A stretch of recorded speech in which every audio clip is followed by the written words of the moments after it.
So how do we use Hess's law in a calculation then? So we write a balanced chemical equation for the reaction that is the question, and we put that at the top of our energy cycle. Our unknown, our delta H1, the thing we've been trying to find out. We complete the energy cycle by identifying how the species involved in the equation relate to the data provided. So we're going to be provided with some other enthalpy changes, and we're going to have to build a cycle around them. We identify our two routes round and apply our Hess's law, and we rearrange if we need to find the enthalpy change required. So what we got here, example 1. The question is calculate the enthalpy of formation of methane. So step number 1 says write that equation across the top of your cycle. So what is the enthalpy of formation of methane? If you've forgotten how to do this, you need to go back in your notes and have a look again at pages 8 and 9. So methane, enthalpy of formation is the enthalpy change when 1 mole of methane, that's methane, is formed from its elements in their standard states. So this is what we are trying to measure. This is the enthalpy change. F is for formation of methane. This is our delta H1. This is what we're trying to measure. We're putting that across the top. Now we have to identify what we've been given. Now look at our table. Our table is giving us some combustion values. So we're using use combustion values. So what do these values mean?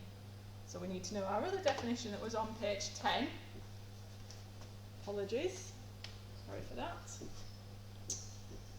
So what is the enthalpy of combustion? It's the enthalpy change when 1 mole of, in this case, carbon is reacted in excess oxygen, and if we burn carbon we're going to get carbon dioxide. When 1 mole of hydrogen is burnt in oxygen, it's going to give us water. So to balance that we put a half there, hydrogen's a gas. And when 1 mole of methane, remember for combustion we can't change the 1 mole at the beginning, so we get 1 CO2 and 2 H2Os, that's liquid, that's gas, and so we'd need 2 oxygens. So the data refers to these 3 equations. Now we have to build a cycle. So what have we got? Let's find the thing. So the first thing in our equation we're trying to use is carbon, and if we go up to the top, we've got an equation where carbon turns into carbon dioxide. We've got 1 carbon turning into 1 carbon dioxide, and we know that that has a value of -393. The next bit of data we've got is still coming down in the same direction. You could add a second arrow if you like, but I'm going to keep it on the same arrow because it's going in the same direction as the last one, was for hydrogen becoming H2O. Now, our number was for 1 hydrogen becoming 1 H2O, but we've got 2 hydrogens becoming 2 H2Os, so we've got 2. So I'm going to add 2 lots of -286 to this arrow. So in total, this arrow turns 1 carbon and 2 hydrogens into 1 carbon dioxide and 2 waters. The last bit of information in our table was turning methane into carbon dioxide and 2 waters, and that is the same change. We start with a methane, we end up with a carbon dioxide and 2 waters, and that arrow was -891. Now you can see all my arrows pointed down because they were all about turning the things in the top line into carbon dioxide and water, which I've put on the bottom. I've created a cycle. So how would you work out this top line? So let's just add up this arrow on the left first, so we get a whole number for it. If you add that up, you get -965. So what does, use your Hess's law, what does the top arrow equal?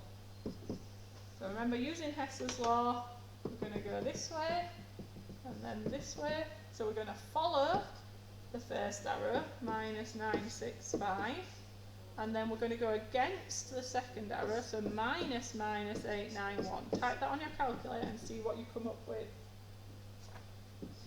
I got minus 74 kilojoules per mole. So let's have a look at another example. So we have to calculate the standard enthalpy of formation of ethane. So that's what we're going to put across the top. The definition says form 1 mole from its elements in their standard state. That's what we're trying to find. Standard enthalpy of formation of ethane. And we've been given this data. So we've been told that to turn 1C into 1 CO2 is minus the 393. Now we've got 2 C's, so we'd make 2 CO2s. So because there's a 2 in front, we'd have 2 lots of minus 393 here. But we also had 3 hydrogens here. So we've got to turn those 3 hydrogens into 3 waters. But there was only 1 in our equation, so we're going to add 3 lots of minus 286 to this, because we've got 3 lots. So add that up, what do you get in total for this arrow?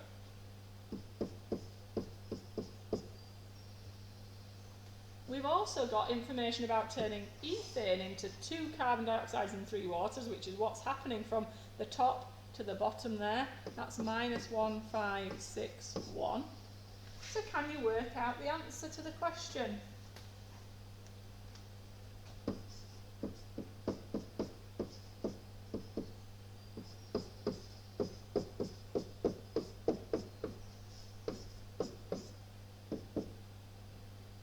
And I got minus 83. Okay, so there's one more of these to have a go at. And then we'll move on to when the data might look a bit different. So here's our last one. This is our top line. This is going to be our top line. But the first thing we need to do is have a look at what the data's about. So what does the data? So what is the data? So that we understand what's going on. We've got values for C12, H26, liquid, with a little C, combusting, oxygen. That would give me 12 CO2s and 13 H2Os, and I could work out how many oxygens that was. I'm getting 18 and a half. And that has a value of minus 8087 according to the table, that reaction. What's the next reaction in the table? C8, H18 plus oxygen goes to, would be 8 CO2s and 9 H2Os. And if I check on my oxygens for that, I'm getting 12 and a half. And the value for that is minus 5470. Remember, because it's combustion, there's one of the thing at the beginning, and C2H4 plus oxygen makes 2 CO2s and 2 H2Os. So if I check my balancing on that, I need 3, and delta H is minus 1411. So this is the data, this is what we've got, and the top of our cycle was the equation we highlighted at the top, so we'll just rewrite that. If we look at this equation, we can have some thoughts before we start, and the thing that I would say is this is a cracking equation by the look of it, and I know that cracking takes energy, so I'd be expecting a positive enthalpy change at the end. This is our unknown. We don't know what type of, you could just call it X, you could just call it delta H1 if you like. So what's our first bit of data? We've got C12, H26, which is here, put our pen on it, and it's turned into 12 CO2s and 13 H2Os, and that arrow, if I turn that, is minus 8087. The next thing's from this to 8 CO2s and 9 H2Os, which there are some of down here, and that was minus 5470. And the next thing was 2 of these to make 2 and 2. Sorry, 1 would make 2 and 2, but I've got 2, so I would make 4 and 4. If you combine that with the what bits you already had, that is going to give you 12 and 13.